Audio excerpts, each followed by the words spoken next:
Greetings. Welcome back to Sick Flick.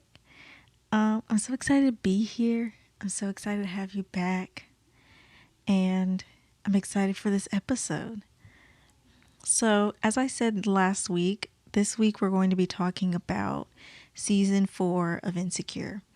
We're going to do a rundown of it all. And we're going to talk about some different things in it, I guess. Last week I talked about Never Have I Ever and Blood and Water. So if you haven't watched it or listened to it, definitely check it out. But yeah, without further ado, let's get into this episode. So what I want to talk about for our entertainment news section is, first, real quickly, I want to talk about something that is near and dear to my heart, at least. I don't know if it's near and dear to yours, but I saw that Terrence Nance, he not only confirmed season 2 of Random Acts of Flyness, but he also announced that the first season is free on YouTube to watch. So in light of all of the Black Lives Matter protests and general civil unrest, he did like a series of posts where it was clips from the Random Acts of Flyness season. And then he did one, I guess towards the end of it all, where he talked about how Random Acts of Flyness is now available to watch for free on YouTube. And that it kind of took a while because he had to convince HBO to let them put it on YouTube for free, but he finally got it. I know the first episode of season 1 is on YouTube, like the entire episode for free to watch. But yeah, I know that the rest of the episodes weren't. So if you haven't seen Random Acts of Flyness and you don't have HBO and you would like to watch it for free on YouTube, it is on YouTube for free and it's really good. But in the midst of him talking about it getting on YouTube, he also confirmed that season 2 is coming out. And like, I'm so excited because I absolutely loved Random Acts of Flyness. I could not get enough of it. I wrote about it for my race and representation class. And yeah, I just love this show so much. And it came out in 2018 and I was wondering when it would come out again. It didn't come out in 2019. I was getting really scared that they just weren't going to put another season out. I knew it got confirmed or it got renewed for a second season. But I was just afraid that like they never were. So they said it's going to come out. It's coming soon. I don't know exactly when. He did not say that. But just to know that I will see it in the near future is, I guess, good enough for me because I was not expecting it at all. So yeah, that's my short little tidbit. My main thing that we're going to be talking about for the entertainment news section is that film and TV production have now resumed, I guess, or they're starting to resume, mostly in LA. So they announced June 11th that they were going to restart up some productions that following Friday, so the day after, June 12th. But they were going to be following a lot of safety protocols in order to, social distance as much as they can while still trying to get the job done.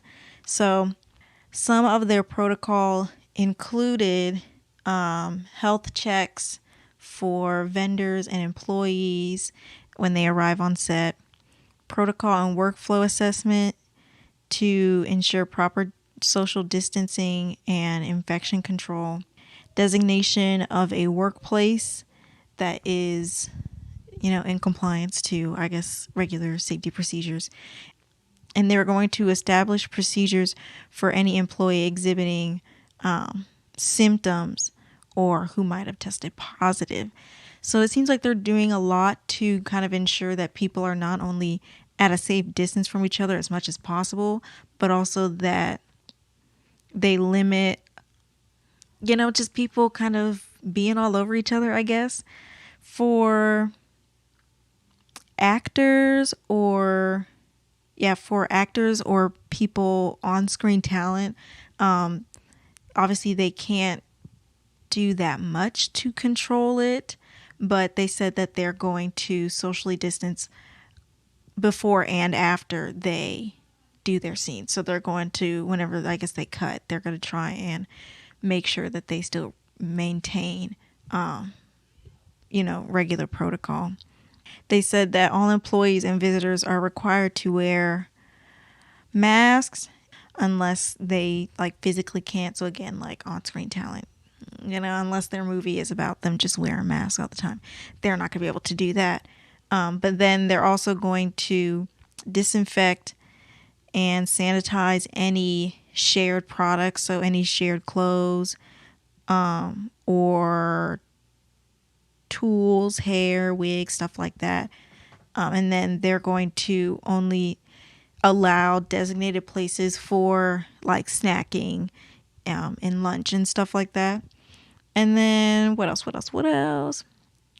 For I guess people that, I don't know, like I guess you could say like maybe makeup artists or hairstylists. They say like workers like that, or even people in grip, they're gonna have to have their own separate equipment.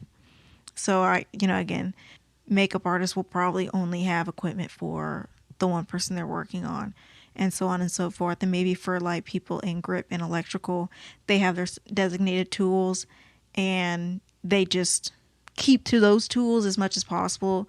And if you have like multiple people working on a set doing the same thing, they at least have their own tools. So movies that are going to be starting back up in production, I only have two that I saw, but I saw that they're going to be redoing or starting production back up again for Batman. I think the one that Robert Pattinson's in. I don't know. I feel like there are like 20,000 Batmans in existence and being made right now, but whatever. And then The Matrix 4. So, yeah, it's exciting.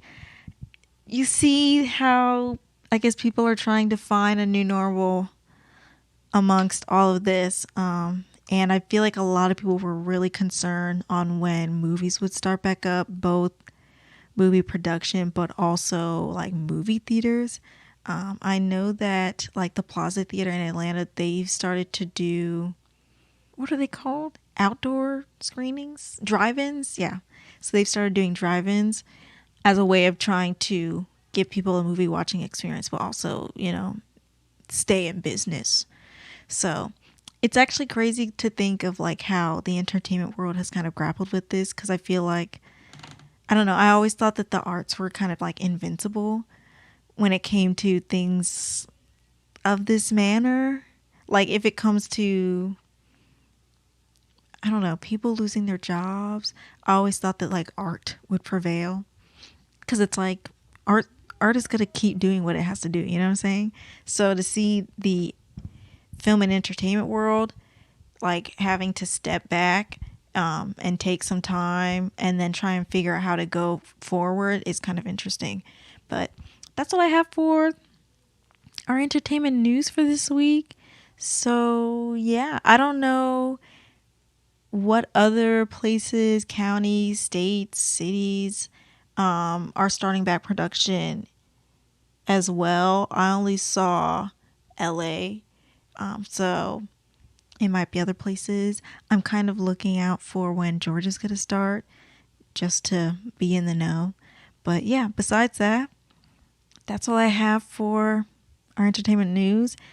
So let's get on with the rest of the episode, the meat of the episode, I guess. So, season 4 of Insecure. Let me just say, I guess, to start it off, is I really like the season. I think this might be my favorite season, not because, I don't know, I just think that they did like a lot of things better. I'm really sad that they took that extra year off, but I think honestly it worked out because the season was really good, both in like actual content, like storyline, but also in I guess, the more technical aspects of it. Like, it just looked really nice overall. And there are a lot of interesting things that they did throughout the show. But yeah, loved it overall. Where do I want to start? I think we have to address the elephant in the room. Not the elephant you think it is. The other elephant in the room, and not really an elephant, but more of a problem. My biggest problem, which I feel like has been everybody's biggest problem, honestly, since like season 2, maybe. And that is Molly. Molly has so quickly become like everyone's least favorite character. Like, she has so quickly become like the most annoying, on your nerves character. And it got really bad season 3.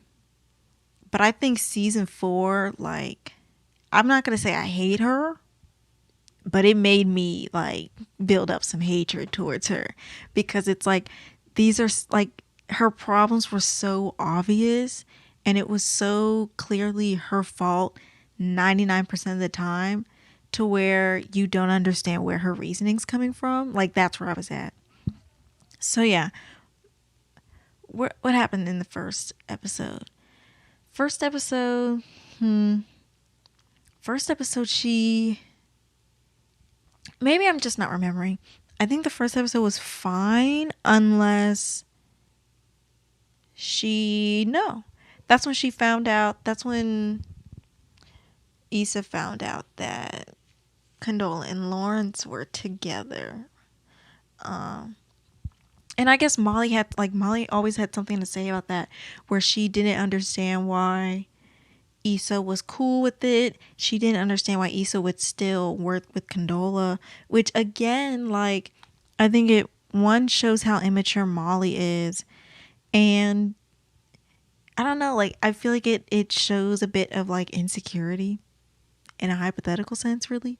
Like, I just feel like, I know that it's an awkward situation, but I feel like for Issa and Condola, their relationship is based off of business, you know? Like, that's how they form their relationship, and that's ultimately what they're working towards, is to get Issa's block party up and running and to make it successful. So it's like, I understand that, like, me finding out that you're currently dating my ex is like really awkward, and yes, that is really awkward, but I feel like that should not interfere with us doing our business. You know what I'm saying?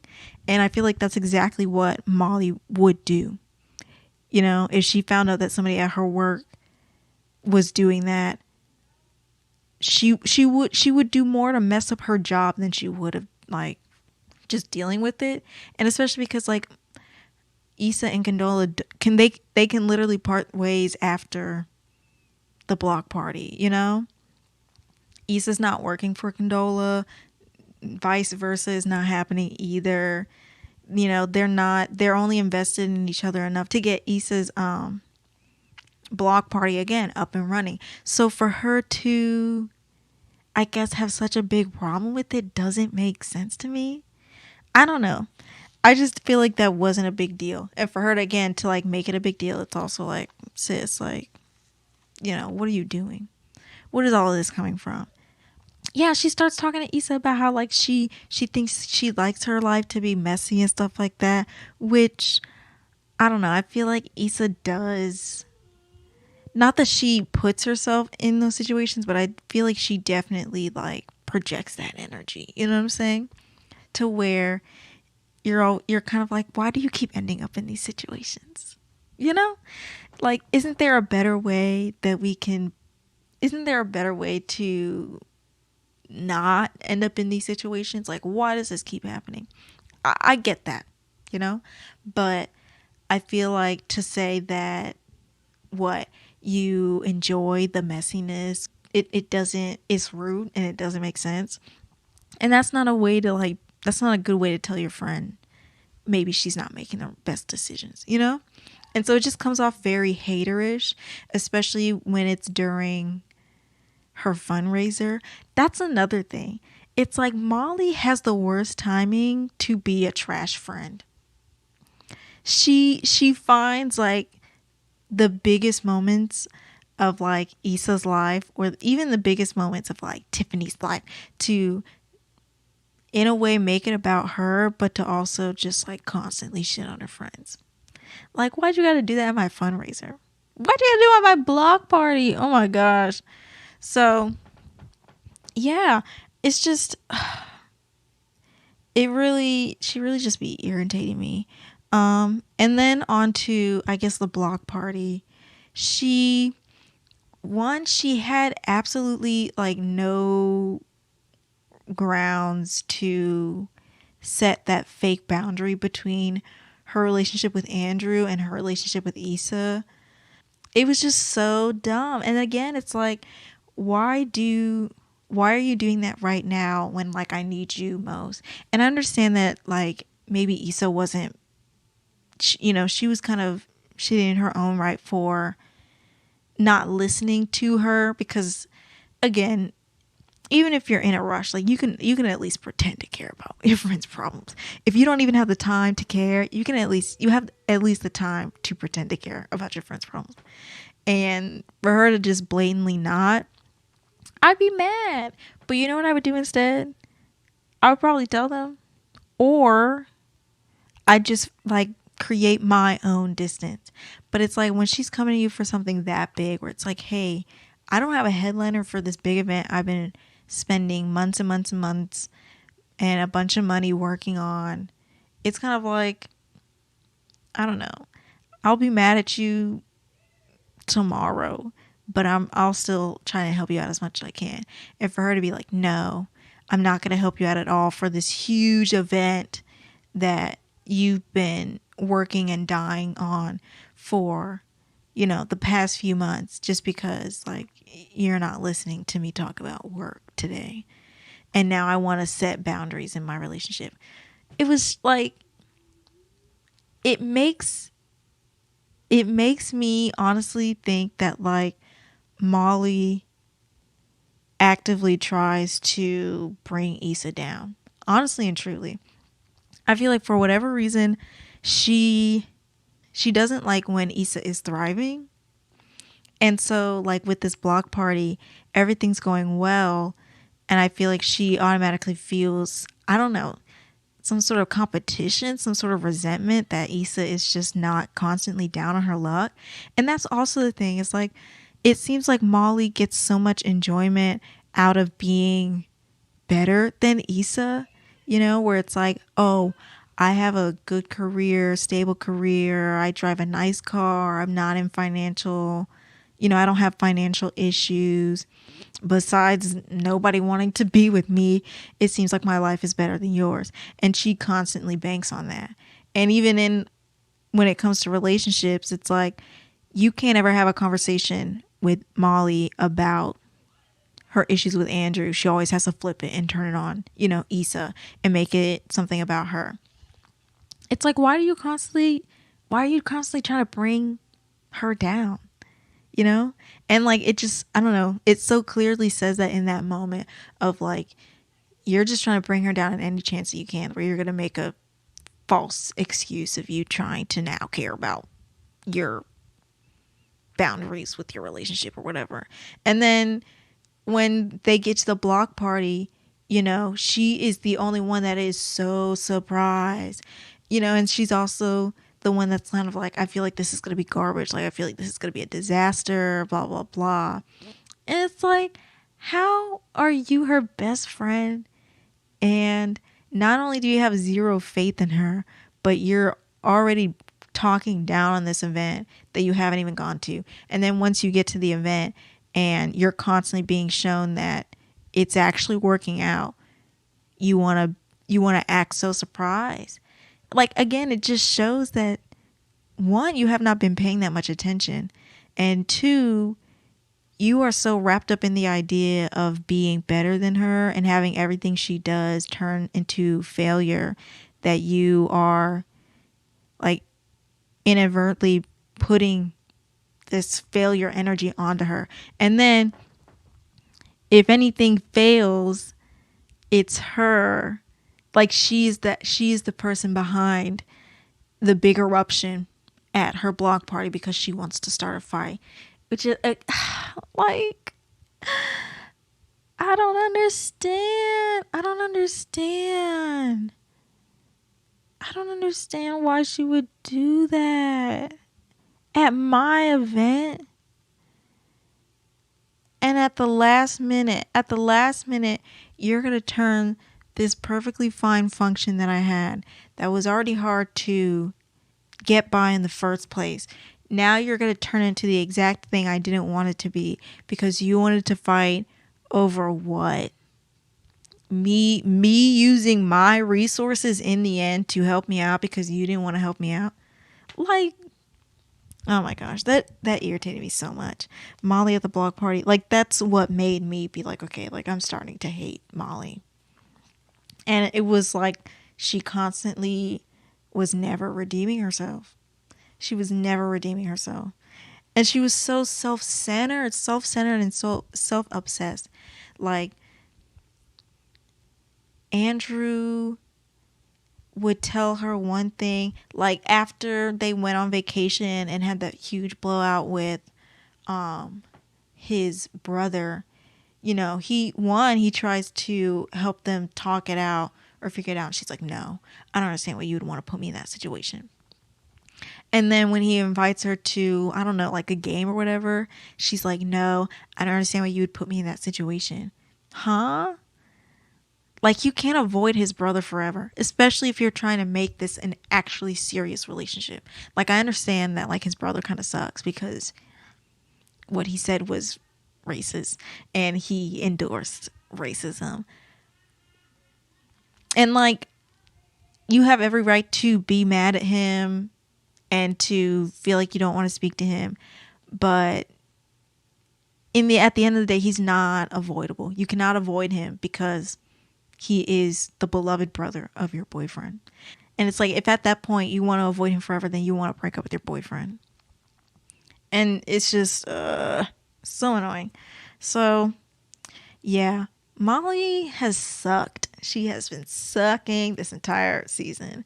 But she definitely needed to see a therapist. And I'm glad that she called back up her therapist. But I'm afraid that it's not going to do much because she didn't really learn anything the last time she went to her.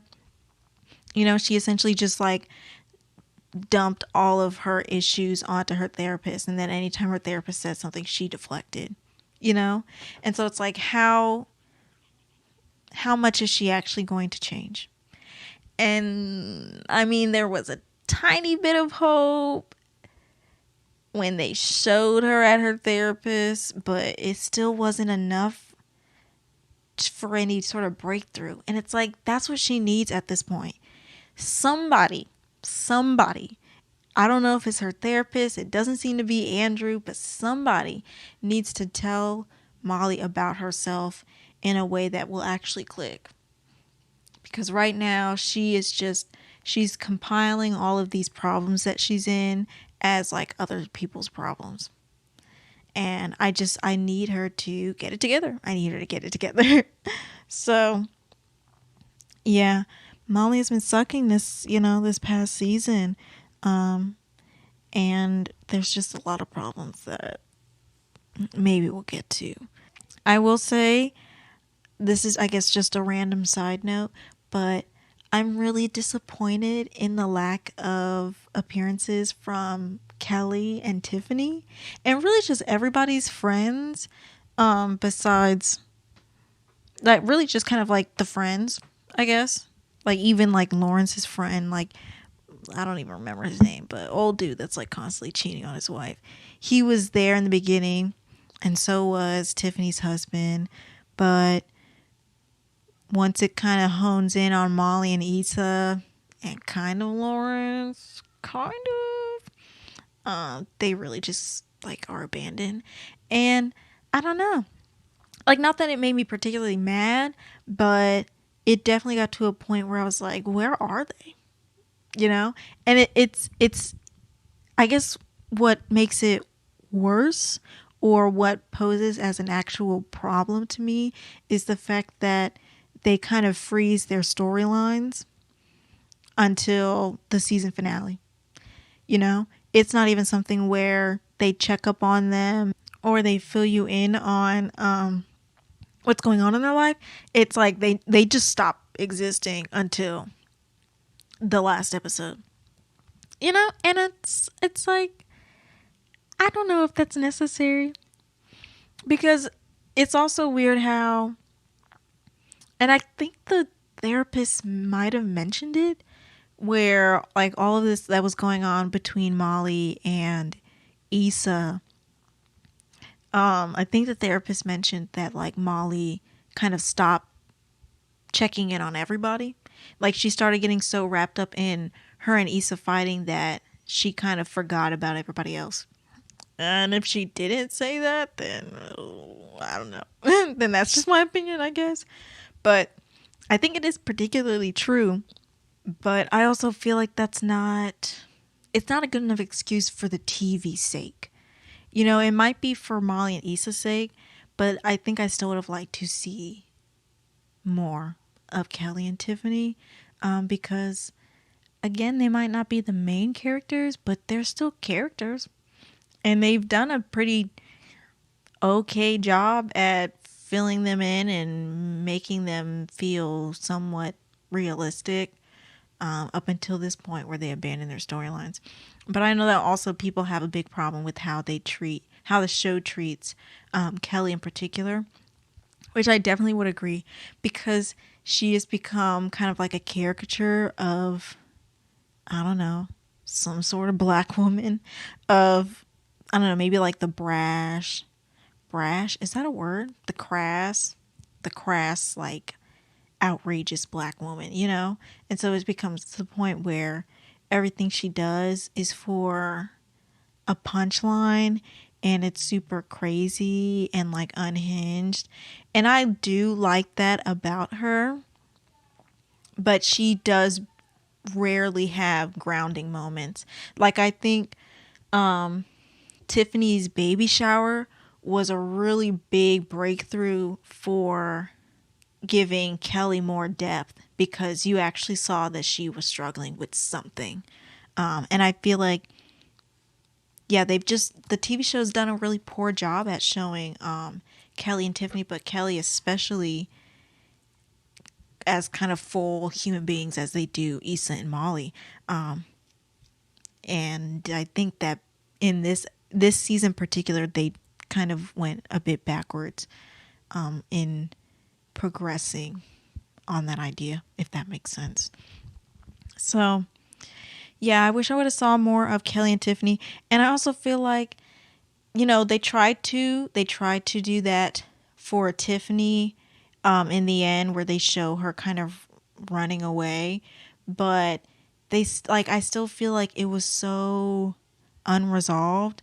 Like I really don't know why she truly ran away. Like I understand like she was going through a lot, but like that's vague, you know? And so it was just like, oh, I'm just so overwhelmed, and like I wasn't feeling very happy, but I didn't know how to tell you. And I don't know. It's like, okay, but also I feel like there's other ways of doing that, and I feel like that you could have definitely hinted towards that more so throughout the TV show. You know? And I think her husband, I forget what her husband's name, but I feel like her husband does a better, or they make her husband do a better job at starting to allude to that when the baby is born. And I think he's kind of like, you know, I'm just so tired. I don't get any sleep. She be yelling at me or something like that. But yeah, it happened so out of nowhere, and so it just felt so oddly placed, especially since episode 2 or 3, they're never like mentioned again. So it just kind of happens out of nowhere.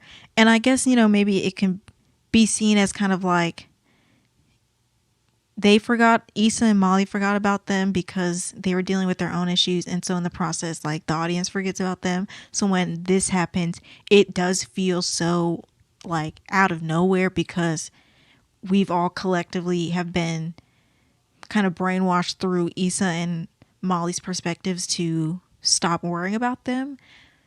But I just feel like it more so in the end, I can understand that perspective, but I feel like it more so in the end feels more clunky than I think they intended it to be because there's no alluding to it, you know? I feel like if there was some alluding to it to where the audience could at least pick up on it, even if the characters don't, then that would have felt a lot better. But it just kind of randomly being plopped in there, it just kind of feels weird, you know? So yeah. I guess we can start getting on to like the meat of it. I don't know. Actually, no, I don't want to talk about that. I'll talk about some super, super minor things or some technical things. So, I, I think Insecure does a really good job of like they have a lot of cute outfits, but I feel like this season particularly they were really in their bag. They were really in their bag on outfits. And I know that everybody like on Twitter was like Molly's outfits have consistently been immaculate. And I would definitely agree. I think that's also something randomly, but yes, Molly's outfits have been really good. Everybody's outfits have been really nice and really beautiful. But I feel like Issa has really come up in her appearances, especially with her apartment, which leads me to ask the question of how is she making money? I don't know if I was the only one that wondered that, but like you quit your job and I know you're doing Lyft and I know you can make a bit of money from Lyft, but like is that all that you're doing? And I mean, I guess I don't know. She's doing Lyft. She's also the super for her apartment, so she's either getting paid for that or she's just paying less rent, which I guess makes sense. But it's still like it to me. I see a visual gap in her finances, and so I'm just like, how is she making money? You know, how did she make money off of the block party? Because it never mentioned that. It's a random bit, I guess. But yeah, constantly throughout the show, I was like, how is she doing with her money? Like, what are her finances looking like? Because I feel like we're not. I'm so all over the place with how she's making money, but again, that was just random. I think the editing and directing was beautiful this season. It was really, really good. There were a lot of interesting edits, a lot of interesting directing things, I guess. I feel like that's the worst way of saying it. But there were like a lot of interesting shots throughout the season. So I wish I could say more about it, but I think it was just really nice. The show is it's like it never lacks, I feel like. And it's usually always very nice. But I think that this season it just had a little edge to it. And I feel like it took a lot of more stylistic choices in with the TV show, which made it just look a lot better, even though it still has always looked good. But I think definitely like the prettiest episode. Ooh, I don't know. I think maybe the prettiest episode is Molly's episode where she's on vacation. Because, like, she's on vacation. Like, it's obviously going to be beautiful. But also, I think I think it's the episode right after that with her and Lawrence where they're kind of coming back together. I think that was really pretty between the restaurant and the art show. They were really nice and they were really well directed. And the writing has gotten a lot better. there are definitely some moments in Insecure where you're like, okay, that was kind of corny, or like that was over the top, or, that was very much a huge emphasis on like millennial Gen Z culture or something, And not that it feels outdated, but you're just kind of like, I don't know about that. But I feel like there are a lot less moments of that in this season. There are a lot of just like genuinely funny parts in it. But I have no complaints when it comes to how it looks, feels, sounds. I think it sounds, looks, and feels a lot better this season, even though they've always kind of done a really good job of that. I was gonna say something. Oh, I wanted to talk about how short these episodes feel, because I'm not the only one that feels this way. And I think I've cracked the code as to why. So I was talking to my aunt about this, and I was saying that I think what makes these episodes feel short, which, I don't know, you can either take it or leave it as like justification for why it feels short, or maybe justification for why it shouldn't feel short. But I feel like the fact that the season finale, I feel like is the structure of that was very reminiscent to how they've done it before in past seasons. And so since this past season has kind of focused on one main issue with every episode, I feel like that's why it might breeze by so much, Because I feel like the last episode, there was Molly and Andrew, Issa and Lawrence and Condola, all of them with Tiffany, a little bit of Issa and Nathan, and then Issa and there were 12 different things going on at one time, or 12 little issues or subplots interacting all at one time in that episode. And the other episodes this season, I feel like haven't been following that same structure of how they bring up and address issues. So like Molly's episode was kind of all dedicated to, in the end, showing Molly that she is the problem in some degree, or in the end, like giving Molly some sort of wake up call on whatever she felt like she needed. Like she felt like she needed to address something. I don't know, because she just has barely progressed at all this season, So, but it's a bunch of like small stuff. It's not like a big thing of her addressing Issa and then her addressing Andrew. It's not like every issue that she has been dealing with this entire season, but it's just central to Molly. It's a bunch of small things that add up to the big climax of her fighting with Andrew's brother. And then afterwards, she's kind of like, okay, like I think I need to see my therapist again, And I feel like that's how that's how this entire season has been so far, besides the finale. And so since it is kind of meditating on one main issue, that it would feel longer. But I think the fact that there's not a lot going on in one episode because it's meditating on one main issue is what makes it feel like it's going much faster, Because they really take their time with that one issue. And not that it didn't work, but it feels so much more, I don't even want to say effective, but it doesn't feel as short for like an hour-long episode, because it starts to actually like drag on, because you have so much time to spend on establishing feelings, moods, tones for whatever issue you want to address in that episode. And you also have the ability to address multiple issues in that episode. But when you're confined to, a little bit over 30 minutes, you don't have a lot of time. You don't have a lot of room to wander. And so the fact that they have been kind of wandering and just kind of slowly making their way through various issues, I think has made the season feel like it's flown by a lot faster, And they've also kind of put some issues on hold, especially again with the freezing of Kelly and Tiffany's plot lines, once you freeze what's going on in their life, you have a lot more time, even though they don't really get any time at all in past seasons, but you still have more time to focus on, Issa and Molly.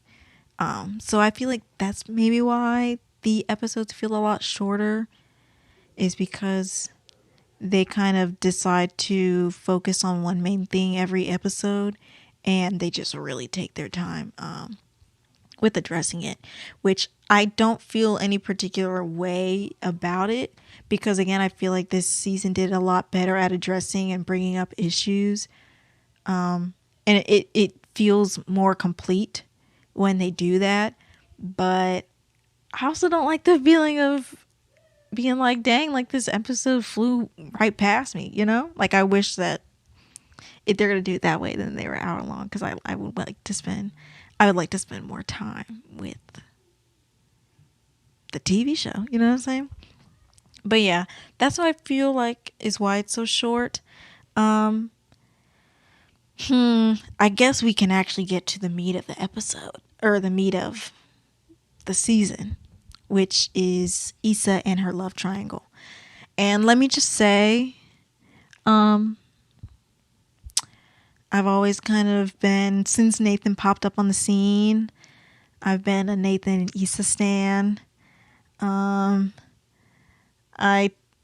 to say that I wasn't a fan of Lawrence or Lawrence and Issa's relationship, but I've kind of been okay with it from where it was at, Like I always thought that Issa needed to get herself right, needed to heal from the situation, or both of them needed to heal from the situation, but eventually go their own ways.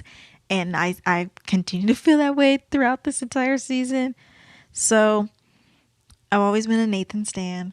I think I definitely started to feel a different way when he disappeared. I think that I understand that he was going through a lot, but it was just like, it's always just a trash way of, leaving a relationship, I guess. But yeah, so I was really hesitant on him, and as the season progressed and it seemed like, Issa was moving past Nathan, I was kind of, accepting it, but I just wasn't thinking that she was going to move past him back to Dolores, you know what I'm saying? But when he popped back up, and I don't know, when he disappeared in season 3, I always was like, something's not right. And so when he came back and he was acting all nervous and jittery, I was like, something's wrong with him. He has something going on in his life. I think it is something that has to do with a mental illness. I didn't think it was bipolar. And I'm interested to see, I'm interested to know why they chose bipolar disorder. Because,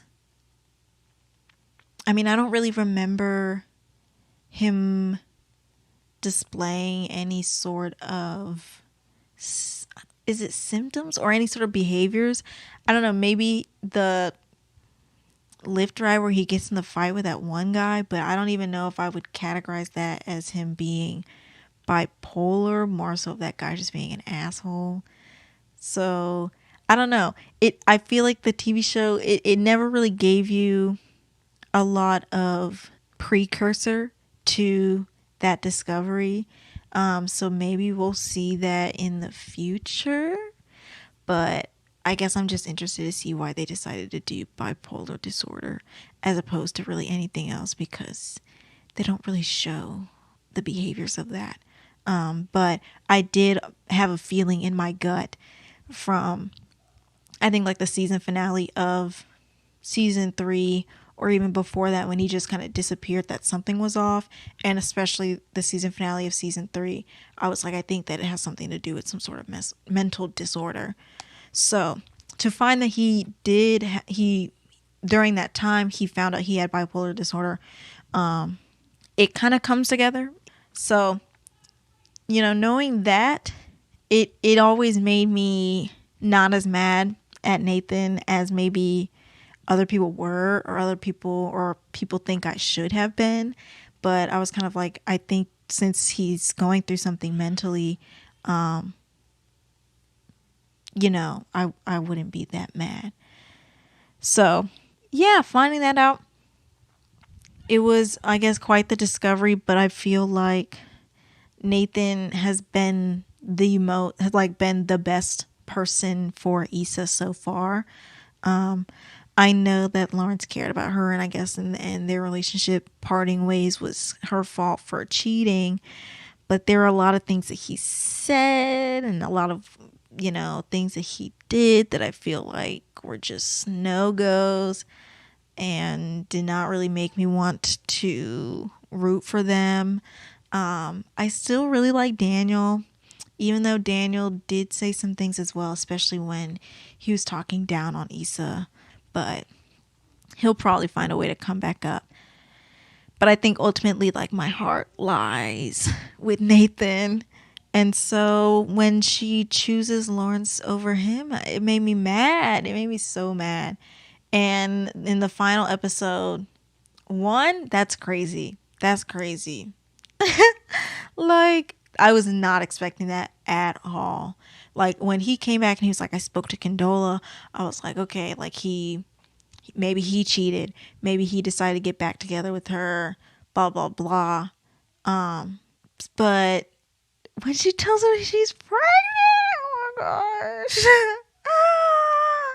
And she's like, I'm going to keep the baby. I was like, dang, dog. But it also made me say, dang, dog, because Issa ruined her chances with Nathan. Like, I think it's one thing for her to, like, cut him off because he disappeared on her, and, like, yes, okay? But after, like, if someone were to tell me that they got back with their ex, after that, I'm not really inclined to be with them. Just kind of on the principle of, like, okay, you want to go back to your ex instead of being with me, So it's like, you literally just told him that you were getting serious with Lawrence and that you wanted to just be friends after kind of already rejecting him again. You're not going to come back after this. But also, it's like, what are you going to do with Lawrence? Like, I understand you guys kind of always had feelings for each other. You guys were together for so many years, and you're kind of working past the pain of you cheating to get back together. But now this man has kids with a whole other lady. And then it's like, even if Condola tells him that he does not have to be in his child's life, it kind of says something about him if he's, like, actively decides not to, Like, even if it's not my child, I would be like, I feel like if you're half a decent man, like, you would be in your child's life, because that's your child at the end of the day, regardless of the circumstances, I guess. So that was crazy. That's really crazy. And I'm really interested to see how that plays out next season. And I do feel sorry for Lawrence. I feel sorry for him and, I guess, Condola, that it conceived a child out of the not most preferred circumstances. But yeah, that just sucks. That sucks. Not that children suck, but, like, that situation, it sucks. It sucks. I can't deny it. So yeah, that was really crazy. I was not expecting it at all. So yeah, that sucks. But I still am like, I don't want Lawrence and Issa to be together. Like, I never wanted that. And I don't know if she's going to stay with him. Like, again, like, logically, you could be with him even though he has a kid. But again, it's like, I feel like if Lawrence is really going to be a good man, he needs to be there for Condola, and he needs to be a good father to that child. And it's like, for Issa, do you really want to be the girlfriend? Like, do you really want to be with this man as he tries to be an active father for a completely different child? You know? Like, do you really want to be like be thrown into the stepmom role to a man that found out that he was having a child in the midst of you guys getting back together? I don't know. I don't know. So, yeah, that sucks. It sucks. But I'm just really hurt that Issa told Nathan. Like, I'm really hurt that Issa told Nathan that she was being with Lawrence after that. But I hope that I don't suspect we will no longer see Nathan anymore. I would really like to see more of him because I think even if he's not completely tied to Issa, which I guess kind of diminishes his purpose in the show, but I would still like to learn more about Nathan because I think he is genuinely an interesting character. And I think that he provides a lot of depth to the TV show. He brings it down in a sense of like energy, but in a good way, to where again it doesn't just feel like it doesn't constantly feel like a comedy show. Even in the moments with Molly and Issa, like it's crazy, but Nathan, he brings it down to kind of like reality in a sense, where you're just like, oh shit, like this is serious. So yeah, I'm so sad. Like I'm so sad. I'm so sad on everybody's behalf. But I guess regarding Issa and Nathan, I'm sad because I really enjoyed their relationship. And he was just he's a good guy. I would say as of right now. You really can't trust men.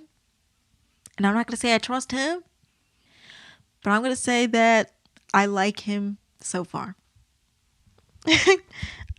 I guess.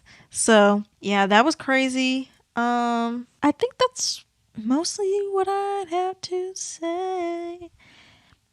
I guess small things. Tiffany was wrong for not telling Issa about Condola and Lawrence.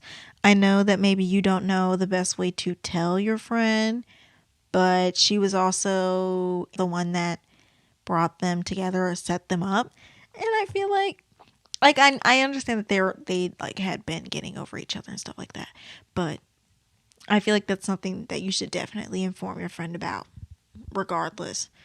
So yeah, Tiffany was wrong for that. I'll say it. I'll say it. Oh, I wanted to talk quickly about the whole thing that she felt with Lawrence and Condola when she found out that Lawrence had been doing better and that Condola was with him now. And like the whole thing she said to her brother on Thanksgiving about how she felt like she got the nigga with potential, and Condola was reaping the benefits of her building up this man. There is a great episode, or there is a great video from Kimberly Foster for Harriet on YouTube. I'm not 100% sure if she continued doing those like episode breakdown videos where she would talk to different people about the episodes, but I know that in the beginning she definitely did, and she covered that episode particularly where they talked about the whole like building a man for another woman to reap the benefits. And I really like everything that her and all of the audience people that tuned in had to say. So I think you should really watch it if you want more discussion on the TV show, but I guess also particularly that topic. But somebody said that like Lawrence doesn't really have his shit together in the way that I think people and Issa think they did. Like he's in the process of getting it together, but he is not like the complete fulfilled man that I think everybody was thinking he was, because it's like the only thing that he did differently, or the only way that he got better was that he was able to finally find a job, and from that job he's been kind of supporting himself. And I guess Issa's not reaping the benefits of that financially, whatever wise, I don't know. But it's like, I understand where you get frustrated, like investing in somebody, especially in somebody that just like you didn't need to invest in. Like he should have felt the need to get himself together. But I don't know, it's just like to keep dwelling on it, girl, just take that as a lesson to find better. I feel like, and again, you're not seeing who he really is. You're not seeing the full man that he really is, because you're kind of seeing him in passing, and you're probably also seeing him in his best moments. So it's like he might seem to be doing better, and it might feel weird because it was from your doing, but it is okay. It is okay, because if you seek to do better, then you will do better. And you don't necessarily have to run back to this man just because you see he's been doing better. I think, again, their relationship for me is like this has been a big learning lesson on multiple levels, but that doesn't mean that you have to go back to that. So yeah, I think that's all that I have.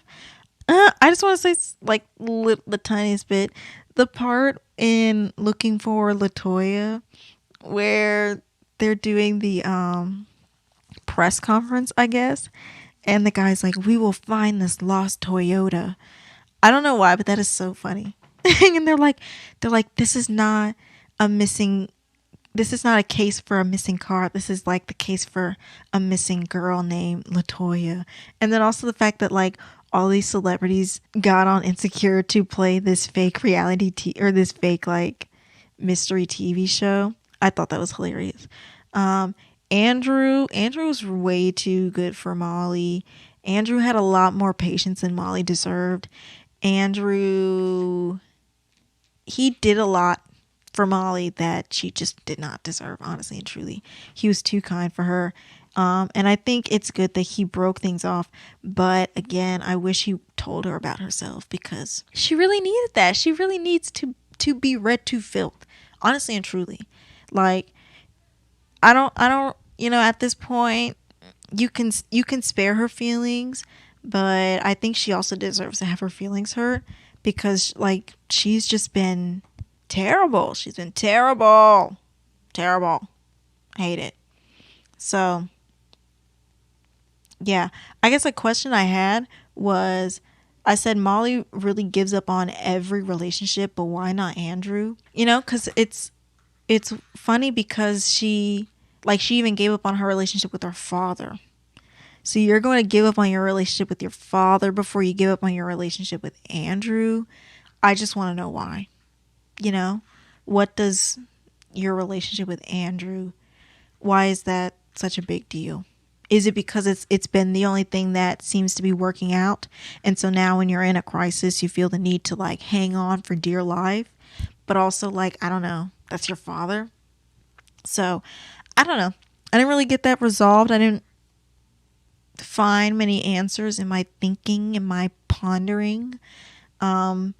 But that's just a question I have. Maybe it'll be explored, or maybe I'll get some guidance, some evidence to figure it out on my own next season. But I definitely caught on to that. But besides that, like I said, I really enjoyed this season. I thought it was really good. And I'm excited for next season. And I hope that next season comes next year, because I'm really mad that they gave up on last year. You know what I'm saying? I'm really mad that they waited an extra year. So moving on to our sick flick of the week. I actually have no idea. Let's see. We're really going to think on the fly. Let me look at my movies.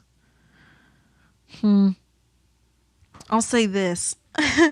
In light of everything going on, in light of the Black Lives Matter movement that has been gaining a lot of traction, I say, in general, my sick flicks of the week are just black films. Watch some black films. Watch Moonlight. Watch If Beale Street Could Talk. Watch The Wiz. Ooh, watch The Wiz. Watch Dreamgirls. Oh my gosh. Maybe I'll watch Dreamgirls after this. But I don't know. Watch some black movies. Watch some movies with black people in it. Watch some movies about black people, starring black people, edited by black people, written by black people, directed by black people. But also watch like constructively or objectively good movies, you know, especially with everything going on. Maybe don't limit your movie watching to black trauma. Especially don't, you know, watch some movies where black people are having fun. Watch The Incredible Jessica James. Watch a movie about black people living fun and interesting lives. You know, not everything has to be sad. So that'll be my sick flick of the week. Anything black. Watch something black. Watch something black. Next episode, even at this point, I have no idea. We'll figure it out. We're going to come up with something. We just don't have to, you don't have to prepare for next episode. I'll say that. I'll make it easy on you. You don't have to, there's no watching assignment that you have to do for next episode. It'll all be on me. So we'll both be surprised. Okay. So, besides that, if you enjoyed it, please let me know. I really like to know what is going on in people's minds when they are listening to this podcast. You know, I want to engage. I want to see what are your thoughts.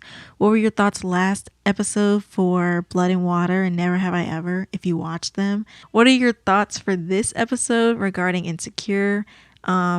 If you don't know, I have a Instagram dedicated to this podcast.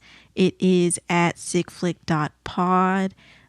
It is for you to be in the know of when episodes are coming out, but also if I have any thoughts, questions, or want to get engaged or something like that. And you can also input your thoughts, your comments, questions, concerns, or suggestions. You can do it at sickflick.pod. But besides that, that is this week's episode. Yeah, I'm excited to be back, and I can't wait to see you next week. So yeah, peace out, Girl Scout.